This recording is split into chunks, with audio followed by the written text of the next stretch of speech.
자, 그런데 재밌는 것은 세례 요한이 지금 예수님을 잘못 알고 있는 거 아니에요. 심지어 자기가 메시아라고 선포한 예수님에 대해서 의심하고 있는 거 아니에요.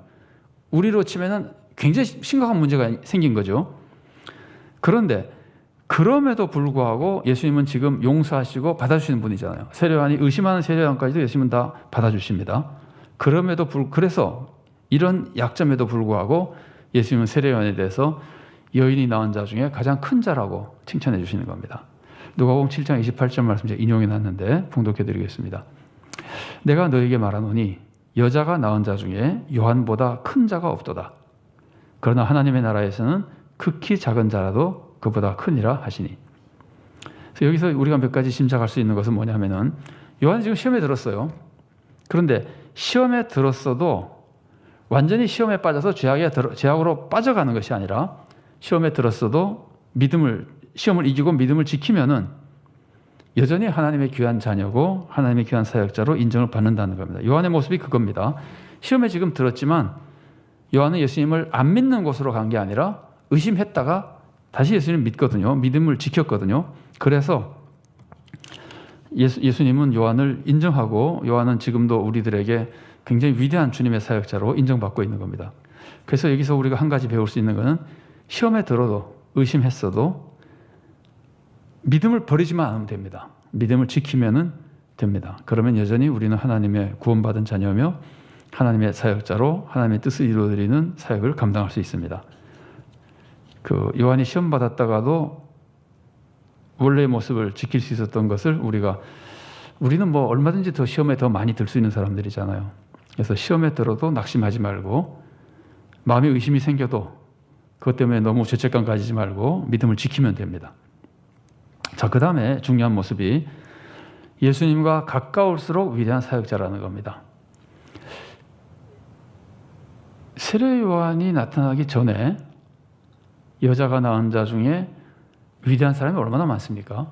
대표적으로 구약 성경의 대표적인 인물로 예를 들면은 모세라든가 엘리야라든가 예수님 변화산에 나타났던 사람들이죠. 아니면 뭐 노아나 아브라함이라든가 수많은 사람들이 있는데 요한보다 큰 자가 없다고 할 정도면은 요한이 도대체 무엇 때문에 그렇게 위대할까? 요한이 그러니까 외형적인 업적이 모세보다 큰 건 아니잖아요. 엘리야처럼 기적을 많이 행한 것도 아니고 요한은 아예 기적을 행하지 않은 사람이죠. 그런데도 장기간 사역한 것도 아니고 그런데도 세례 요한이 위대한 것은 세례 요한은 메시아 바로 앞에서 메시아에 대한 가장 중요한 사역을 했기 때문입니다. 그래서 표현을 이렇게 해본 겁니다. 예수님과 가까울수록 위대한 사역자다. 이건 시기적으로 가까운 것이 아니라 영적으로라 그럴까 사역의 모습이라 그럴까 그 점에서 예수님과 가까운. 세례 요한은 예수님의 앞길을 가장 직접적으로 닦은 사람이잖아요. 준비한 사람이잖아요. 그래서 세례 요한은 가장 큰 사람이라는 말을 듣는 겁니다. 그런데 재미있는 거는 하나님의 나라에서는 극히 작은 자라도 그보다 크니라 라고 말씀하잖아요. 하나님의 나라에 대해서 여러 가지로 생각할 수도 있지만 보통 이 부분을 해석하는 분들은 이렇게 해석합니다. 하나님 나라에 들어와 있는 사람. 여러분 지금 하나님 나라에 들어와 있는 겁니까? 안 들어가 있는 겁니까? 들어와 있는 거죠. 들어와 있기 때문에 우리가 하나님 백성이거든요. 어떻게 들어왔냐면 예수님을 믿고 들어와 있잖아요. 그래서 예수님이 내 안에 내가 예수님 안에 있는 이런 상황에 살고 있는 거거든요. 그래서 우리는 예수님이 오셔서 예수님을 믿고 하나님의 백성이 되고 하나님 나라 안에 들어와 있는 겁니다. 그래서 우리는 사실은 거리상으로 따지면은 이거는 틀림없죠. 세례 요한이 예수님과 가까운 것과 우리가 예수님과 가까운 것을 따지면 누가 더 가까운가요? 이렇게 뭐 비교하는 건 좀 재미없지만 그래도 참고로 그러니까 이해하기 위해서 본다면 우리가 더 가깝잖아요. 세례 요한 예수님의 십자가 압니까? 부활 압니까? 성령님의 감동 속에 예수님을 제대로 잘 믿었습니까? 세례 요한이 예수님을 믿긴 했지만 우리만큼 못 믿었잖아요. 우리가 예수님과 더 가깝다는 말이죠. 그래서 사실은 이 말씀의 표현은 예수님 이 말씀을 뒤에 덧붙인 거는 예수님과의 거리가 그 사람의 위대성을 결정하는데 세례 요한은 이전 사람들보다 예수님과 가장 가까웠지만 예수님을 믿고 하나님 나라에 들어가 있는 사람들은 오히려 세례 요한보다도 더 크다고 할 만큼 놀라운 은혜를 입고 있는 겁니다. 그러니까 예수님이 구원의 핵심이고 예수님과 인간적인 표현이지만 예수님과의 거리가 그 사람의 신앙적 위대함의 척도가 되는 겁니다. 자, 넘어가겠습니다. 6번입니다. 예수님이 마지막으로 하신 경고의 말씀을 살펴보십시오. 그럼 마지막으로 하신 말씀은 7장 23절 말씀입니다. 제가 그거 인용해 놨는데 봉독해 드리겠습니다. 누구든지 나로 말미암아 실족하지 아니하는 자는 복이 있도다 하시니라. 이건 뭐 굉장히 쉬운 말씀인데 그럼 도대체 이게 누구를 의미하는 걸까요? 누구든지 나로 말미암아 실족하지 않으면 복이 있다 그러는데 이게 지금 누구를 염두에 두고 이 말씀을 하시는 걸까요? 지금 사건에서 실족할 위험에 빠진 사람 누구죠? 세례요한이잖아요. 그러니까 이건 지금 세례요한의 모습을 보면서 누구든지 실족하지 않는 자, 나 때문에 나를 믿고 안 믿고 하는 것에 대해서 의심하고 실족하지 않는 사람은 복이 있다. 세례요한을 두고 예수님께서 이 말씀을 하시는 겁니다. 그럼 세례요한은 예수님을 메시아로 소개하는 사명을 가진 사람이고 당시 누구보다도 예수님 확실히 누구보다도 당시 사람 중에서는 예수님을 잘 알고 잘 믿은 사람이고 잘 믿어야만 하는 사람인데 예수님 메시아라는 것을 의심했던 겁니다. 이게 실족의 위기에 빠진 겁니다. 세례요한이 실족의 위기에 빠진 이유는 뭔가요? 메시아관이 잘못되어 있기 때문인 거죠. 메시아가 이런 분이라고 생각했는데 예수님이 다른 모습을 보여주니까 지금 예수님 메시아라는 걸 의심하게 되잖아요.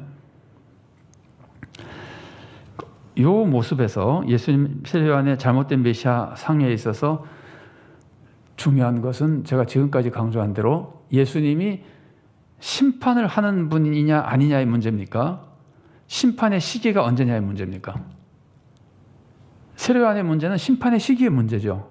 이걸 우리가 꼭 기억할 필요가 있어요. 왜냐하면 우리도 거기에 시험에 많이 들기 때문에 그래요. 예수님이 심판 겨우 하십니다. 그런데 지금 안 해주니까 내가 원할 때 안 해주니까 말하자면 세례요한은 지금 시험에 든 거거든요. 실족 위기에 빠진 거거든요. 자, 이걸 염두에 두고 이제 우리의 모습을 보면은 우리는 당연히 세례요한처럼 열정적으로 목숨을 걸고 예수님을 전파하고 하나님 나라에서 헌신하고 정의를 외치고 다 해야 됩니다. 우리도 세례요한의 이 모습을 배우고 해야 됩니다. 그러나 우리가 만일에 잘못된 메시아상을 가지고 있으면 예수님에 대해서 우리가 잘못된 생각을 가지고 있으면은 예수님을 믿는데 예수님은 당연히 이렇게 해줘야 된다고 하는 믿는 그 모습에서 잘못되면 예수님을 안 믿는 거 아닙니다. 그 모습이 잘못되면 우리가 예수님에 대해서 실족하게 되고 이제 아니면 믿음을 완전히 잃어버릴 위험에도 빠진다는 말이죠. 그게 뭐냐면은 예수님이 내 생각대로 해주지 않을 때 혹은 예수님이 특히 이 중에서 내가 원하는 시기에 해주지 않을 때 여러분 어떤 사람이 취업을 위해서 기도한다 그럽시다. 취업을 위해서 막 기도하는데 2번이나 취업이 안 됐단 말이죠. 그래서 이 하나님이 나를 안 도와주는 것이 아닌가 사랑하지 않는 것인가 뭐 계시나 만일 이런 시험에 빠진다면은 이 사람의 시험에 든 거는 여러 가지로 생각할 수 있지만 사실은 시기의 문제예요. 하나님이 3번째는 그 사람이 가장 맞는 직장으로 취업을 시켜 주실 텐데 자기가 생각할 때 빨리 안 되니까 시험이 되는 거거든요. 이게 어떻게 보면은 시기의 문제예요.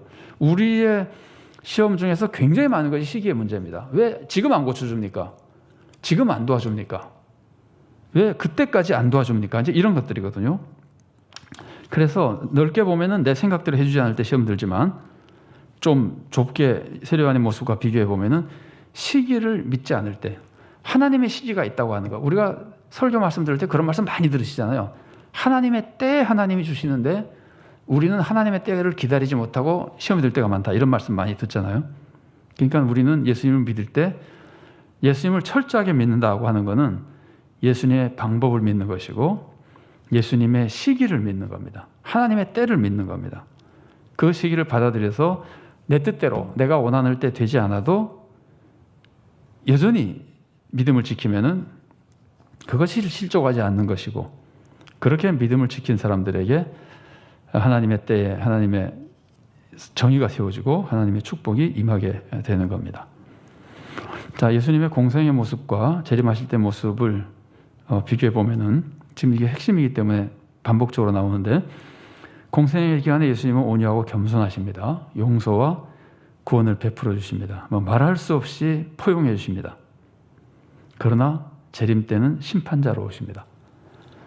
전혀 용서의 기회가 더 이상 없이 이 두 가지 모습을 동시에 이해해야 우리가 신앙생활을 방탕주의에 빠지지 않고 또 율법주의자로 다른 사람들을 정죄하고 자기의 업적만 의지하는 데도 빠지지 않고 갈라디아서 할 때 우리가 많이 말씀난 대로 율법주의와 방탕주의가 이 두 가지 신앙생활에 맞받들이는 굉장히 무서운 이단적인 모습인데 그것을 동시에 다 피할 수 있는 것이 공생의 기간에 예수님이 오냐한 모습과 심판 때 엄유하신 모습 같은 것들을 균형 있게 올바르게 잘 이해하는 것들이 굉장히 좋은 잘못에 빠지지 않는 좋은 방법이라고 볼 수 있습니다.